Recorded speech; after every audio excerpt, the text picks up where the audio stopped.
Hola Mike, Dios te bendiga, ¿cómo estás? Hola, buenas Gerardo, ¿cómo estás? Bien, bien, gracias a Dios. Que aquí he tenido unos problemas técnicos, pero bueno, se han solucionado rápido, gracias a Sí, Dios. siempre pasan situaciones cuando uno quiere compartir,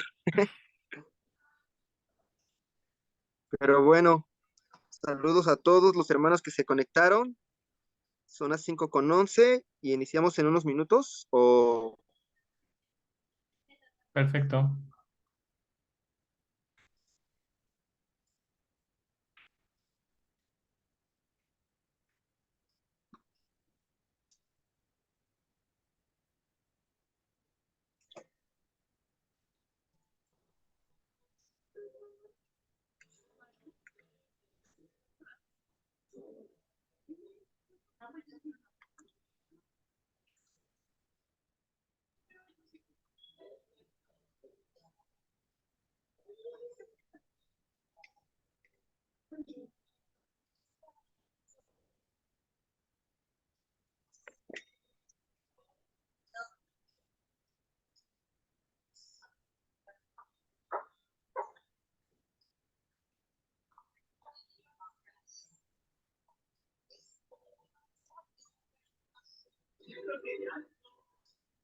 Bien, Mike, pues ¿qué te parece si comenzamos de una vez y ya que se vayan conectando Ok, las personas conforme pasa el tiempo?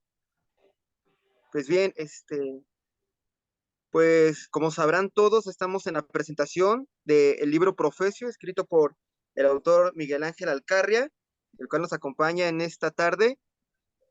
Y pues, Mike, ¿qué te gustaría contarnos sobre tu libro? Darnos como una pequeña presentación, cómo surgió esta idea, la necesidad de escribir un libro con ese tema. bueno, antes de explicar nada acerca del libro, hablemos de eso, que sí que yo creo que es interesante. Básicamente, la idea del libro Profesio está envuelta en la realidad que muchos viven de que pues intentan separar entre lo espiritual y lo profano, lo religioso y lo mundano, llámale como quieran, ¿no? Entonces, la cuestión y el fondo hasta donde quiere llegar el libro es que hagamos de toda nuestra vida una vida que profese nuestra fe en Cristo. De forma que ya sea en nuestro lugar de trabajo, que es sobre todo ahí es donde hacemos ese parteaguas, donde decimos, bueno, es que estoy en el trabajo, entonces aquí no hay temas de fe, pero en muchas ocasiones la realidad es muy distinta. Nuestro entorno laboral nos pone a prueba en relación a nuestros valores y en relación a nuestra fe. Y es ahí donde debemos dar la talla, ¿no? Entonces, Profesio es un llamado a esa cuestión. ¿Por qué nació Profesio? Bueno, pues básicamente los que se hayan conectado pues sabrán, yo soy psicólogo de profesión. Dentro de la psicología hay una gran lucha con respecto a todo el tema este de ideología de género, ¿no? Donde al final toda esta imposición ideológica de género, esta dictadura de género, a lo que nos obliga a los psicólogos es que muchos casos ni siquiera los podamos tratar. Si no los tratamos, no según lo que necesite y desea el paciente, sino según lo que esa dictadura de género obliga, ¿no? Pongamos el caso de alguien que se siente en desacuerdo con su cuerpo, lo que hoy llaman personas que se sienten trans, ¿vale? Desde la dictadura de género se obliga a que, bueno, pues primero o no se atienda o si se atiende sea lo que se denomina con una terapia afirmativa. O sea, decirle, no, pues si tú te sientes mujer, eres mujer. Lo cual niega tanto la ciencia como la evidencia como la realidad, ¿no? Pero pongamos que la persona dice, oye, yo quiero una ayuda que me facilite sentirme bien conmigo mismo, con mi cuerpo. Bueno, pues eso sería considerado una terapia de conversión y pues el profesional podría perder su profesión, podría ser multado, podría incluso en algunos países y en algunos casos ir a la cárcel. Entonces, pone a la profesión de la psicología en una situación difícil. ¿Sí? ¿Qué sucede? Que la gran mayoría de psicólogos, cristianos y con valores, entonces, en vez de ser valientes y decir, bueno, yo tengo una responsabilidad con mi paciente, yo tengo una responsabilidad con el bien, con la justicia, con la verdad. En vez de eso dicen, pues mejor no quiero tocar este tema. ¿Por qué? Porque no quiero perder la profesión, no quiero que me denuncien, no quiero tal, no quiero cual. La cuestión es que si nosotros no somos sal y luz en nuestra profesión, ¿quién va a venir a serlo? Y lo que vemos es que el mundo en el que vivimos está en un proceso de deshumanización. ¿Por qué? Porque la idea del ser humano, de lo que es ser humano, simplemente no lo puede dictar la ciencia. Es algo que viene de aquel que creó al ser humano. Entonces, bueno, pues estamos viviendo en esa situación. Muchos no quieren librar eso que se llama hoy en día batalla cultural, que simplemente pues es defender la verdad y la justicia y el bien por encima de lo que otros quieren imponer. Y de ahí nace esa necesidad de profesión. Es un llamado a todas las personas a que puedan mostrar a Cristo en su lugar de profesión. De hecho, la palabra de Dios nos llama, no solamente en Efesios 5 a ser mimetes, sino en otras ocasiones nos llama a ser, en el griego usa la palabra eikonos, o sea, iconos de Cristo, ser representantes de Cristo. Entonces, ¿qué es lo que haría Cristo en esas situaciones? No mirar a otro lado, no ser un cómplice a través del silencio con la situación que estamos viviendo, sino actuar desde tu terreno con verdad y con justicia, ¿no? Que simplemente eso es en lo que se resume ser cristiano. Pero bueno, este libro llama a los cristianos a ser cristianos en la arena pública, en la vida cotidiana, en el día a día. Y yo creo que es un tema de primerísima actualidad. ¿Por qué? Porque si hemos vivido y estamos viendo una crisis en el mundo, esa crisis en el mundo solo es el resultado de una crisis, y entendámoslo bien, de una crisis en la iglesia.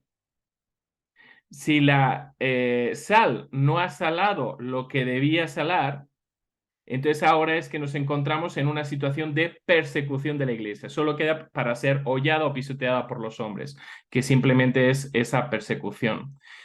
Algunos no son conscientes de ese nivel de persecución.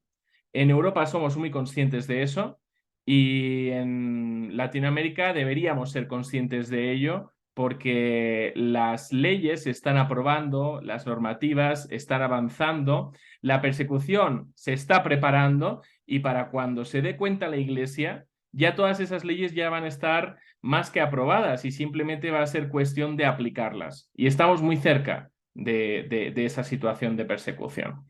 Entonces, si me permiten, no sé si estás por ahí todavía, Gerardo, si me comparto ya PowerPoint y explico. Sí, adelante entonces. Ok, Sí, me pues parece perfecto. les voy a compartir un PowerPoint, permítanme. Vamos a ver. Eh, de acuerdo. Ahora. Bueno, pues básicamente el llamado de profesio, como les comentaba, es hacer profesio. ¿Profesio qué es? Es un término del latín que pues simplemente lo he utilizado porque une esas dos vertientes que quería tratar, que era profesar una fe y profesar una profesión. Y es como unir esas dos cosas. La profesión habitualmente la vinculamos con el entorno de lo profano y la fe, obviamente, con el entorno de lo religioso. Pero la cuestión ahí es unir esas dos cuestiones, romper con esa brecha, con ese parteaguas que muchos han hecho, ¿no? ¿Para qué? Para básicamente poder hacer frente a el proceso de deshumanización del mundo. El ser humano, al perder su conexión con Dios y con la fe, está en un proceso de deshumanización. ¿Por qué? Porque el diseño de lo que tiene que ser un ser humano, quien lo ha puesto, es el creador. Y en tanto que más separado de Dios esté el mundo, más deshumanizado estará. Estamos viendo ese proceso de deshumanización en varias cuestiones. Aquí vemos dos. Una es, por ejemplo, la eutanasia, que cada vez está siendo legal en más países, tanto la activa como la pasiva. La activa implica una voluntad de matar a la persona con sustancias químicas, etc. Y la pasiva bueno, no es bien una eutanasia, implica simplemente desconectar a la persona que no es capaz de vivir por sí misma sin la ayuda de máquinas, pues desconectarla de esas máquinas. ¿Eh? Entonces, bueno, después, aparte de la eutanasia, tenemos el tema del transgenderismo, que básicamente es el tema trans, que todos conocemos. Bueno, en la gran mayoría de países ya se está aprobando todo este tema trans, ¿sí? En más países de los que creemos, en la mayor parte de Sudamérica, Europa, Canadá, Alaska, India, la costa oeste de Estados Unidos y Australia, se puede cambiar la identidad legal sin requisito de cirugía previa. Eso es algo interesante a tener en cuenta. Después, tenemos todo este tema de, ya no es el tema de transexualidad, sino de transespecismo, que lo tenemos aquí también a la vuelta de la esquina. Hay gente que se siente animal y todo tiene que ver con esa desescalada de deshumanización en la que está entrando el mundo por su lejanía con Dios. Debemos entender bien los tiempos que estamos viviendo. Es un tiempo de poscristianismo, ¿sí? Todo está, todos los movimientos sociales actuales están en contra del cristianismo y lo podemos ver de una forma muy sencilla. Tenemos el ecologismo, tenemos el movimiento de razas, tenemos el indigenismo, etc. Y alguno pensará, ¿pero por qué están en contra del cristianismo? No puede ser. Bueno, porque toda la historia pasada, donde supuestamente se han creado esas injusticias, se está asociando con el cristianismo. Entonces, se está rechazando todo eso, de forma que incluso para la sociedad posmoderna en la que vivimos, es más amigable el Islam, que no lo es, el Islam que el cristianismo. En Europa, por ejemplo, se está promoviendo el hijab, el velo islámico, como una forma de diversidad. Mientras te venden esa forma de diversidad, hay otras diversidades que no van. Y la cuestión es que todos se preguntarán, ¿y cómo puede ser que estén vendiendo el hijab como una forma de diversidad? ¿No están diciendo nada las feministas? Pues la cuestión es que se llevan bien, pero ¿qué tienen en común el Islam misógino con el feminismo? Ambos están en contra del cristianismo. Al final llegamos a esa conclusión de fondo. Entonces vivimos en una era de post-cristianismo donde queda desacreditado cualquier principio, cualquier valor, cualquier verdad del cristianismo, porque procede de él simplemente por eso, o sea, ni siquiera se va a analizar, ni siquiera van a poder aceptar, pensar en eso. Estamos en la era de la posverdad, donde ya la realidad no tiene ninguna importancia y lo científico tampoco, sino que todo es relativo, cada uno tiene su verdad y además es más importante el cómo uno se siente o el cómo uno siente las cosas que lo que es la realidad en sí misma. Y estamos en una era de posmodernidad. Esa posmodernidad tiene que ver con un cambio de paradigma, un cambio de valores, un cambio en la forma de pensar de la sociedad. Si el cristianismo te llama a ser solidario, a ser fraternal, etcétera, pues bueno, esta posmodernidad es un llamamiento al individualismo, es un llamamiento al hedonismo, a solamente satisfacer tus propias necesidades y deseos, lo cual eso implica un utilitarismo incluso de los demás. O sea, por ejemplo, una de las cuestiones es que el concepto de relaciones tóxicas ha ido cambiando. De forma que ahora mismo el concepto de relación tóxica que se está utilizando es cualquier relación que no te permita conseguir tus objetivos. Entonces todo está visto en torno a uno mismo, ¿sí? Si el cristianismo lo que lleva es a mirarlo todo poniendo a Cristo en el centro, el posmodernismo pone al hombre en el centro, ¿sí? ¿Y eso a qué lleva también? Bueno, pues al final a que como todo es algo que te vaya bien a ti, no existen verdades, sino existen cosas que te van bien o más, mejor o peor, pues ya no hay ni siquiera una verdad detrás de la fe. No se busca la fe verdadera, sino que todo vale siempre y cuando te ayude, ¿sí? Y ese es ese sincretismo en el que estamos entrando, y ese sincretismo tiene un enemigo común, siempre es el mismo, y es el cristianismo, ¿no? Entonces, bueno, todo esto está creciendo en medio de una iglesia, pues que muchas veces está acomplejada por la historia, sobre todo más bien en Europa el cristianismo se asocia con el tiempo más bien medieval, con el apoyo al abuso de la realeza con el pueblo. En Latinoamérica se asocia el cristianismo con la conquista, por eso se está haciendo tanto énfasis en el tema del indigenismo y en luchar con la idea de la conquista. Hay que entender la conquista. Yo no soy fiel defensor de eso, pero bueno, hay que entender la conquista en su tiempo y forma. Estamos hablando que la conquista se produce justo saliendo de la Edad Media. Y no crean ustedes que la gente en Europa vivía libremente y vinieron a Latinoamérica a oprimir a las personas. La gente vivía oprimida en Europa. Existían derechos de los señores que ponían a la población a los pies de los caballos. Básicamente, la vida humana no valía nada.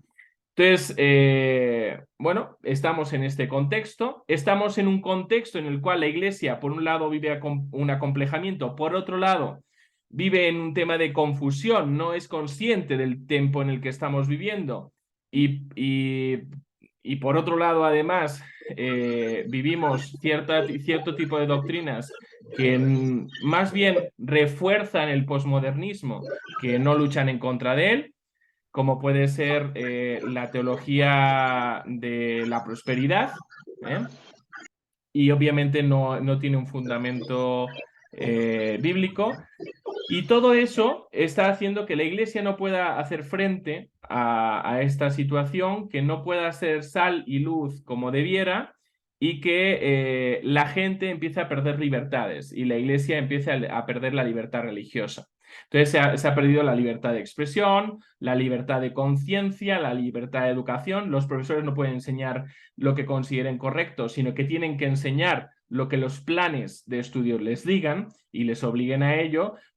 Hay profesores de biología que han sido sancionados por decir que existen dos sexos, hombre y mujer, varón y hembra. La libertad de prensa, cada vez estamos en un problema en cuanto a esto. De hecho, México es el país que más muertes de periodistas lleva a sus espaldas. Todo los medios de prensa, casi todos pertenecen a otros medios y al final todo se resume en 5 grandes grupos de medios de comunicación mundial. Por tanto, la libertad de prensa no existe y casi ya la investigación tampoco. Todos lo que hacen es reproducir lo que les digan. Y también la libertad de ejercicio profesional. Uno no puede hacer lo que considere oportuno, ni siquiera aunque lo desee el paciente. Tiene que hacer lo que la ideología postmoderna obliga, ¿no? Entonces, estamos en un contexto que la psiquiatría clásica definía como de demencia social o de demencia moral, ¿sí? Donde ya estamos perdiendo las ideas claras de cómo deben ser las cosas. Llamamos a lo malo bueno y a lo bueno malo, ¿no? Si un padre le dice, hijo, no quiero que te sometas a un cambio de sexo, pues bueno, en Canadá está en riesgo de que lo metan en la cárcel. Cuando está haciendo algo bueno, está protegiendo a su hijo de tomar decisiones que van a tener consecuencias a largo plazo sin tener conciencia de lo que está haciendo. Y entonces a lo malo lo llamamos bueno, porque aquel que dice, sí, sí, venga, aplausos y adelante, que está llevando a su hijo por un camino que difícilmente va a tener una reversión o una de transición como tal, pues bueno, a ese se le está aplaudiendo como diciendo, ay, sí, qué buen padre, ¿no? En este contexto no solamente tenemos el tema de la eutanasia, no solamente tenemos el tema de trans, sino que tenemos el tema de los abortos, tenemos el tema de los abusos, tenemos el tema del VIH, de cómo está aumentando el tema de las drogas, los videojuegos, que alguien diría, pues no es un mal síntoma el tema de los videojuegos, pero la cuestión es que lo que estamos viendo es que básicamente es el fruto del ateísmo. El ateísmo te quita la fe, te quita la esperanza y no te da nada. De forma que como no te da nada, la sociedad lo que busca son anestesias. Anestesias como puede ser la adicción al sexo, anestesia como puede ser los videojuegos, anestesia como pueden ser las drogas. Anestesia como puede ser decir, ah, bueno, como no soy feliz y no puedo serlo, porque básicamente es que el vacío que tiene el ser humano solo lo puede llenar Cristo, no lo puede llenar nada más. Pero en esa búsqueda de llenar ese tipo de cuestiones, ah, bueno, pues es que a lo mejor me tengo que cambiar el sexo. Ahora lo estoy a lo mejor banalizando un poco, pero la cuestión de fondo es así, ¿no? Y todo esto lleva a una desestructuración de lo que es el ser humano, de lo que es la sociedad, de lo que es la familia.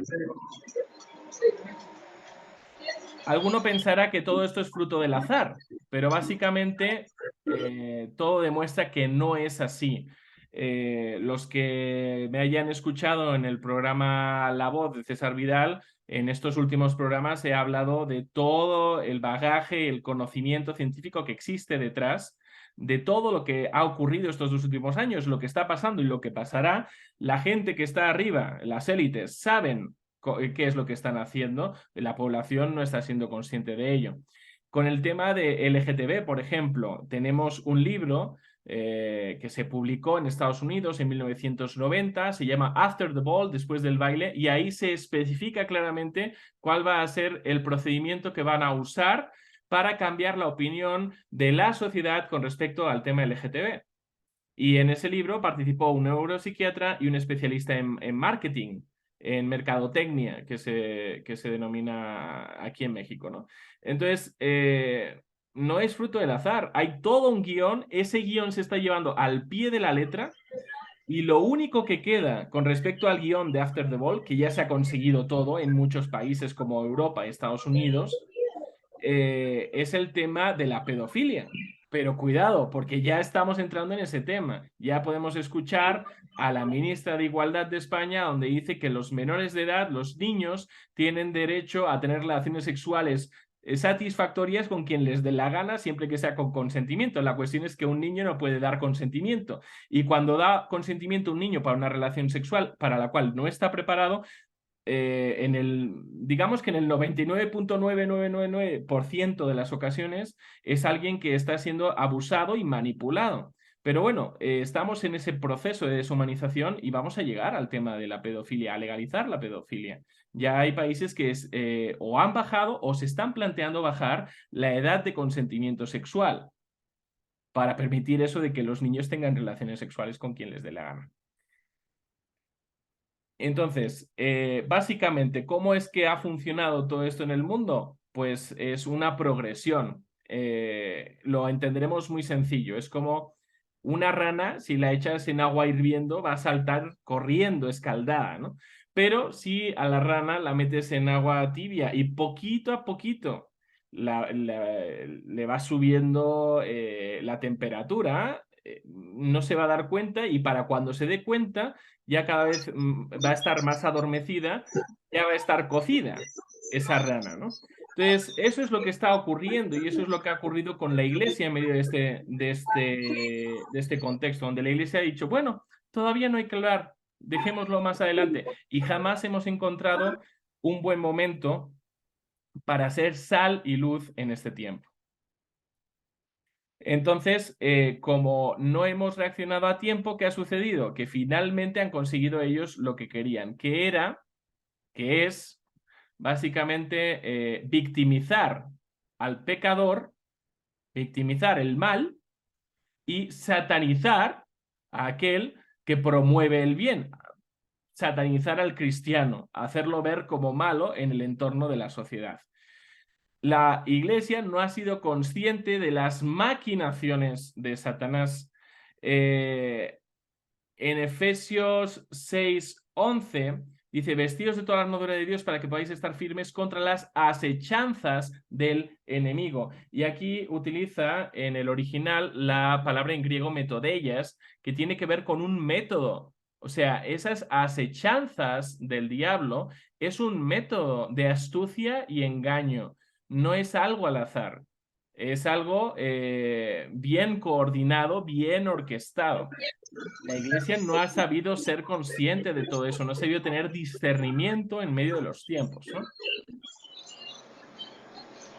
Entonces, ante toda esta situación, la iglesia sigue estando llamada a lo que ha estado llamada desde el nacimiento de la misma, desde los evangelios, a ser sal y luz. Ese es el papel de la iglesia en estos tiempos. Charles Spurgeon, un predicador muy conocido dentro del entorno evangélico, obviamente ya muerto desde hace ya mucho, decía que para un hombre que vive con Dios, nada es secular, todo es sagrado, que va en concordancia con ese texto que nos dice, ya sea que comáis o bebáis o hagáis otra cosa, hacedlo todo para la gloria de Dios. Como decíamos, la palabra de Dios nos llama a ser imagen de Cristo e icono que, haciendo un símil informático, es como que cuando alguien hace clic en nosotros, como un icono de la computadora, puedan llevar a Cristo, como un icono en una computadora te lleva a una aplicación. Pues cuando clican en nosotros debería llevarles a Cristo, ¿no? Romanos 8:29 dice, porque a los que antes conoció también los predestinó para que fuesen hechos conforme a la imagen, conforme al iconos de su Hijo, para que Él sea el primogénito entre muchos hermanos. Y Efesios 5:1 nos llama a ser mimetes, imitadores. Si entendemos el concepto mimetes, es mimético, es que yo me parezco tanto a esa otra cosa a la que me estoy pareciendo que no se nota la diferencia. Entonces deberíamos ser tan cercanos a Cristo que la gente no note la diferencia ni siquiera en la forma de abordar las situaciones que suceden. Cristo es una figura, obviamente es el Hijo de Dios, pero es una figura que en la mente de cada uno en la sociedad es diferente. Eso es algo muy curioso. Algunos ven a un Cristo que como que no se defiende o no defiende el bien o la verdad, pero yo veo al Cristo que se hizo un látigo para echar a los mercaderes del templo. Ese también era Cristo, ¿no? Entonces, algunos simplemente se quedan con esa parte de Cristo que les gusta más. Estamos siendo llamados como iglesia a ser valientes para defender la verdad, la justicia, el bien, la libertad, ¿no? Y en ese Efesios 5 nos dice que no seamos partícipes y utiliza dos veces la palabra partícipes, en el versículo 7 y en el versículo 11. Pero si vamos al original son dos partícipes diferentes. Mientras el primer partícipes utiliza en el griego la palabra sumetochos, que básicamente tiene que ver con participar activamente en el pecado, que seamos mimetes de Dios, no participemos activamente en el pecado, 5:7, y después en el 5:11 dice, y no participéis subcoinoneo en las obras infructuosas de las tinieblas, sino reprendedlas. Y aquí este participéis de nuestra Reina Valera es completamente diferente, porque la palabra también lo es. En este subcoinoneo, si pensamos en subcoinoneo, estamos hablando de tener una coinonía con el pecado, sin participar directamente en él. ¿A qué nos estamos haciendo referencia con eso? Estamos haciendo referencia a ese que está participando en el pecado de otros o está siendo cómplice de otros a través del silencio. Por eso dice, sino más bien reprendedlas. Y en ese es en el pecado que muchas veces no hemos sido conscientes, la iglesia, de que hemos estado cayendo.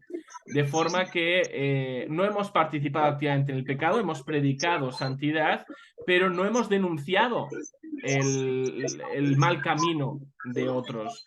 De forma que como no les hemos exhortado, según Efesios 11, somos partícipes, estamos haciendo subcoinoneo de ese pecado de los demás.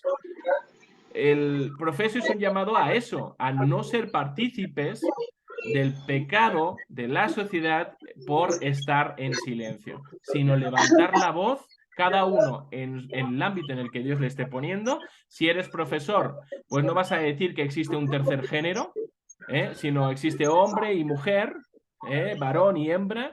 Si eres médico vas a decir lo mismo, si eres psicólogo vas a decir lo mismo, no vas a jugar con la verdad, vas a estar comprometido con ella, ¿no?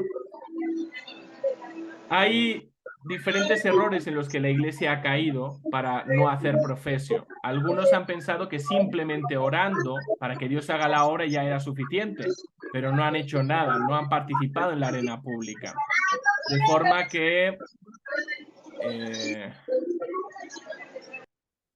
forma que bueno, la cuestión ahí es que orando no es solamente lo que tiene que hacer el cristiano, también tiene que obrar. Sus obras deben mostrar a Cristo.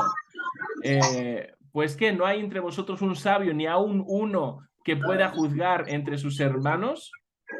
Nadie puede poner orden, les decía Pablo a los corintios. Después, algunos han pensado que no, que hay que centrarse solamente dentro en la iglesia, fortaleciendo a la familia. Pero la cuestión es que, primero, no podemos meter a la familia en una burbuja. Van a salir a la calle y van a ver la perdición que hay en el mundo. Entonces, ¿nos vamos a quedar callados? O como dice en Esther 4:14, porque si callas absolutamente en este tiempo, respiro y liberación vendrá de alguna otra parte para los judíos, mas tú y la casa de tu padre pereceréis. Y quién sabe si para esta hora has llegado al reino. Para esta hora hemos nacido. Hemos nacido en este tiempo no por casualidad. Hemos nacido en este tiempo para resplandecer, para poner la luz del Evangelio en alto, para no esconderla debajo de la cama, ¿no? Esa ha sido una estrategia equivocada de parte de la iglesia. Y algunos simplemente delegan, ¿eh? Ya nuestros líderes en nuestra denominación ya harán, o ya dirán, o lo que sea. No, nosotros tenemos una obligación, una responsabilidad personal e individual para ser sal y luz en el mundo. No podemos delegar el ser sal y luz en el mundo a otros. Primera de Corintios 13:11 dice, cuando yo era niño, hablaba como niño, pensaba como niño, juzgaba como un niño, mas cuando ya fui hombre, dejé lo que era niño. O sea, ya no podemos estar delegando en papá, ¿no? No podemos estar delegando en el liderazgo de la iglesia. Debemos tomar nuestra responsabilidad personal allá donde Dios nos haya puesto. Que somos padres y nuestros hijos van al colegio, involucrémonos en el grupo de padres para ser sal y luz en ese entorno. Que estamos en un entorno profesional, involucrémonos también para poder ser sal y luz en ese entorno. de ahí es que nace, por ejemplo, el tema de la Asociación de Psicólogos Cristianos, que estamos en más de 15 países en Latinoamérica y gracias a Dios, pues Dios me puso ahí, por algo será, ¿no? Tampoco yo buscaba ser el presidente de eso, pero al final es que en nuestro entorno profesional también debemos ser sal y luz. En nuestro entorno habitacional, ¿qué vivimos? ¿En un condominio? Bueno, pues ahí podemos ser sal y luz, en nuestro vecindario, en nuestro barrio. Podemos ser sal y luz cuando vamos a comprar el pan, cuando manejamos el auto, en cómo nosotros nos comportamos y transmitimos los valores del reino de una forma distinta, en cada cosa que hagamos, ¿no? Mateo 5, 13 al 14 dice, vosotros sois la sal de la tierra, pero si la sal se desvaneciere, ¿con qué será? Salada, como decíamos. Entonces solamente queda para ser echada fuera y hollada por los hombres. Eso no es lo que queremos. La iglesia está llamada a brillar, a ser luz, a mostrar a Cristo al mundo y Él es luz, ¿no? Entonces, bueno, la cuestión ahí, como decía Bonhoeffer fue un predicador que tuvo la posibilidad de librarse del Tercer Reich, estuvo en Estados Unidos, pero él dijo, no, no, yo tengo una responsabilidad con mi pueblo, yo voy a volver a Alemania. Y él, en vez de claudicar a las obligaciones del Reich, él lo que hacía era predicar la verdad y no predicar lo que quería el Reich nazi, predicar la verdad en lo clandestino, y era sal y luz ahí donde estaba, y de hecho volvió para serlo, ¿no? Porque no se podía para él permitir haber huido de su responsabilidad con su nación. Dice, el silencio ante el mal es en sí mismo malo. Dios no nos tendrá por inocentes. No hablar es hablar, no actuar es actuar. Algunos piensan que no hablar, pues tampoco no me mete en ningún problema, quedo bien. Pero la cuestión es que con la situación en la que está en el mundo, nosotros no nos podemos poner de perfil, nos tenemos que poner de frente, mostrando a Cristo. ¿Sí? No estamos hablando ni siquiera de un activismo político, porque algunos cuando se les habla de profesio piensan en política. No, porque la cuestión es hacer profesio allá donde Dios te ponga. Si Dios te pone en política, pues oye, haz política, ¿no? Pero es allá donde Dios te ponga. No hace falta estar en política para ser sal y luz, ¿no? Y básicamente esa es la invitación del libro Profesio, defender algo más que una profesión de fe en las cuatro paredes de la iglesia y sacar el evangelio a las calles, básicamente, a nuestra vida común, la del día a día, y ese es el llamamiento que tenemos como iglesia. Este libro, pues lo pueden conseguir si lo desean en Maranata Linda Vista. Ahí es donde pues nuestros hermanos lo tienen a disposición, y además aquellos que se acercan a Maranata Linda Vista pues para adquirir el libro, pues van a tener de un obsequio, que es una bolsita que dice algo así como que en todo momento yo sigo a Cristo. Y ese es el llamamiento ahí le está mostrando Nancy, ese es el llamamiento de Profesio. Pues muy bien, Mike. La verdad es que... Pasa, Berger. Dale, dale. Bien, Mike. Pues la verdad es que hay muchas preguntas, bueno, pues muchos cuestionamientos, ¿no? Que está surgiendo en esta temporada, en esta época. Mencionabas algo muy importante, ¿no? Que decías que estamos viviendo una época en la que la verdad todo es relativo y ya nada es absoluto. Si las personas se sienten a gusto con eso, pues esa es su verdad, ¿no? Esta es una ¿Crees tú guerra que la iglesia... discúlpame, esta es una guerra que lleva desde el siglo V antes de Cristo, al menos que la tengamos, digamos, constatada. Una guerra entre el sofismo filosófico y el relativismo sofista. Había un filósofo que se llamaba Sócrates y luchaba en contra de los relativistas, porque él creía en una verdad única y absoluta. De hecho, siendo griego, estando en una sociedad politeísta, a través de la razón, que nosotros diríamos a través del Espíritu Santo, llegó a la conclusión de que solo existía un Dios. Y de ahí es donde nace esa idea del Dios desconocido, sobre el cual habla Pablo en el libro de los Hechos. Estamos en esa lucha entre el ateísmo y el deísmo, entre los que creen en Dios y por tanto creen en una sola verdad y absoluta, y los que entonces dicen, como no hay Dios, pues todo es relativo. Porque no hay nadie que me ponga un punto de referencia, y ese punto de referencia solo se puede encontrar en Dios. Así es, Mike. Pues sí, como te lo decía, ¿no? Estamos viviendo una época en la que cada quien cree su verdad y la hace suya, ¿no? En donde pues se proclama mucho la libertad de expresión, pero vemos que también a las personas que creemos en Dios nos censuran cuando hablamos una verdad que a ellos no. ¿Crees tú que esta censura que se está dando en estos tiempos en masa a los cristianos, que la iglesia en un estado de pasividad y por lo mismo no salga a defender la verdad como se debe? Eh, Básicamente es que la iglesia, los creyentes, se han puesto muy cómodos, de forma que ya no queremos perder nuestra comodidad. No queremos poder perder nuestra profesión, no queremos estar en riesgo de que nos pongan una multa o un castigo judicial, que nos puedan condenar judicialmente si defendemos y decimos la verdad. No queremos perder nada. Entonces, claro, esa pasividad que al principio se disfrazó de prudencia ha permitido que hoy tengamos esa censura que estamos viviendo en la actualidad.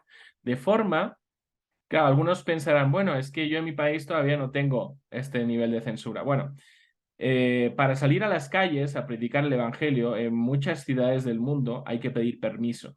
Permiso a políticos ateos que promueven el ateísmo. No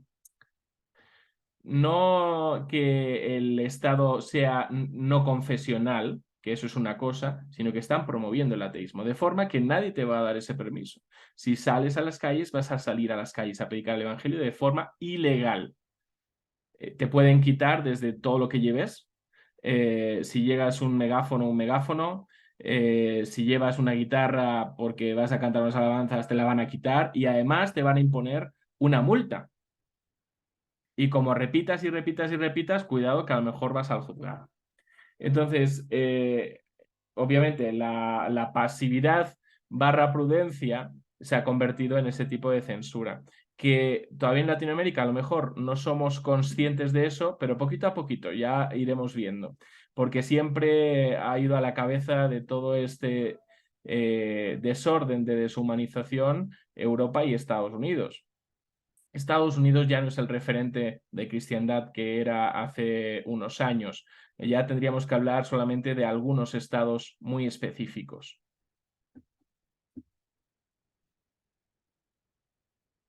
Sí, definitivamente.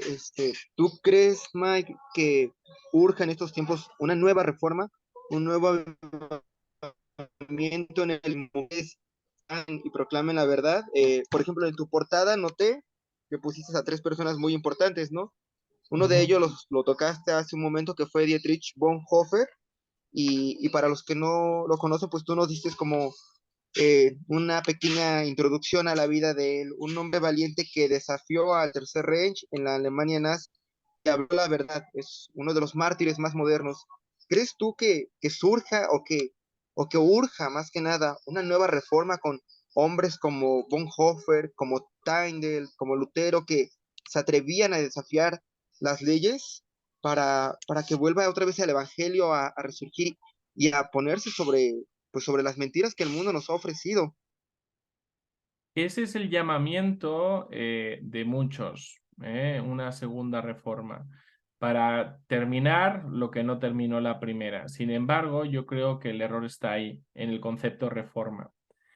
Lutero quiso lanzar un gran cambio, es decir, dejemos ya los mandamientos de hombres y basémonos en la sola escritura, las 5 solas del protestantismo, la sola fide, o sola fe, sola gratia, sola escritura, solus Christus, soli Deo gloria. Que eso sería conceptos en latín, pero bueno, simplemente es la escritura por delante, la salvación por gracia y no por obras, la sola fide, la sola fe para la salvación, la salvación por gracia, la sola escritura, solo a través de Cristo, no a través de ningún otro mediador, el acercarse a Dios, y solo a Dios la gloria. Pero la cuestión es que, y a lo mejor en este punto es donde más faltamos de los otros 4 en la iglesia protestante o evangélica o cristiana. Entonces, yo creo que el concepto reforma no alcanza el nivel de cambio que necesita la iglesia. Y ese cambio solo se puede producir no con maquillaje, que es lo que hizo al final la iglesia luterana. Y si entras en una iglesia luterana no vas a ver muchas diferencias con una iglesia católica, sino que implica un nacimiento de nuevo y una voluntad, un anhelo en nuestro corazón profundo y ardiente de agradar a Dios por encima de todo y de guardar su palabra y echar fuera todo lo que sobre. Solamente quedarse con lo que es eso, que ya es lo único que necesitamos, ¿no? A veces el protestantismo, la iglesia evangélica ha caído en errores de la iglesia católica. Cuando un católico viene y te dice que hemos cambiado un papa por cada iglesia, pues en ocasiones podemos llegar a decir que es así, ¿no? A mí me ha tocado denunciar para que no entren en federaciones cristianas ciertas iglesias que cometen abusos espirituales muy profundos.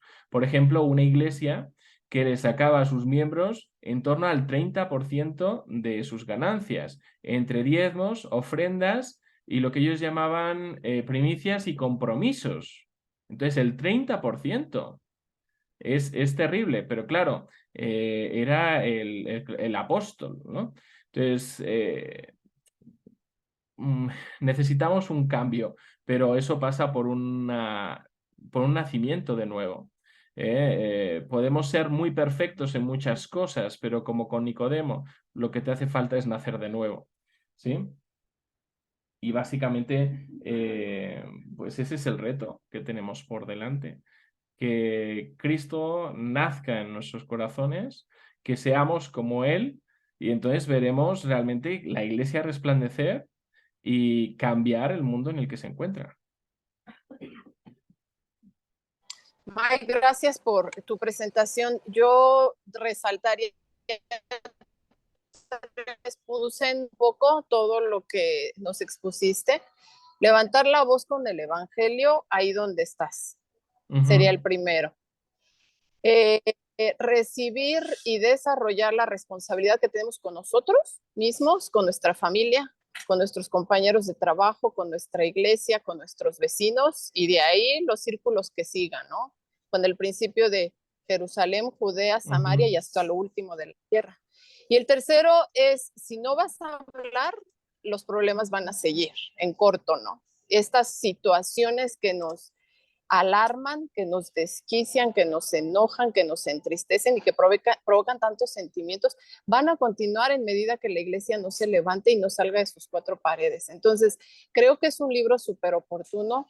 La vez anterior que estuviste aquí en la librería, fue un boom para la venta del libro y por eso quisimos hacer algo pues desde casa ahora y queremos seguir haciendo más cosas, ¿no? Entonces, yo no quisiera tomar más tiempo, preguntar si alguien quisiera abrir su micrófono, si tuviera alguna duda o comentario para que lo hiciera. Y recapitular también que en la compra del libro, que cuesta 150 pesos, está la bolsa de regalo que Mike amablemente nos hizo llegar.